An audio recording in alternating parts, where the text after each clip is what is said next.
একদিন মিঠাই নামের এক ছোট্ট সোনামণি তার খেলনা রকেটে চাঁদে যাওয়ার স্বপ্ন দেখছিল। সে তার সব খেলনা বানর, কুকুর আর খরগোশকে ডেকে বলল, চলো বন্ধুরা, আমরা সবাই মিলে চাঁদে যাই। সবাই খুশি হয়ে রাজি হল। তারা রকেটে উঠে বসল আর রকেটটাকে চালু করে দিল। রকেটটা আকাশে উড়তে শুরু করল। তারা মেঘের উপর দিয়ে তারাগুলোর মাঝ দিয়ে উড়ে চলল। এক সময় তারা চাঁদের কাছে পৌঁছে গেল। চাঁদে নেমে তারা অনেক নতুন নতুন জিনিস দেখতে পেল।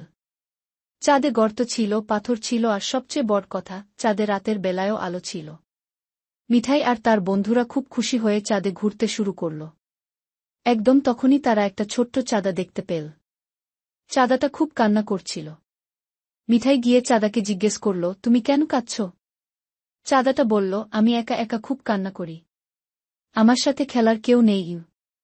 মিঠাই আর তার বন্ধুরা চাঁদাকে খুব মায়া পেল। তারা চাঁদার সাথে খেলতে শুরু করল।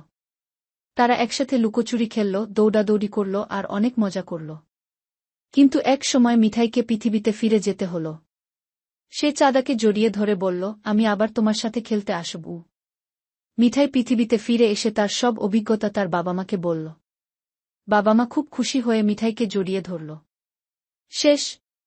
এই গল্পটিতে শিক্ষা: সবসময় অন্যদের সাহায্য করতে হবে।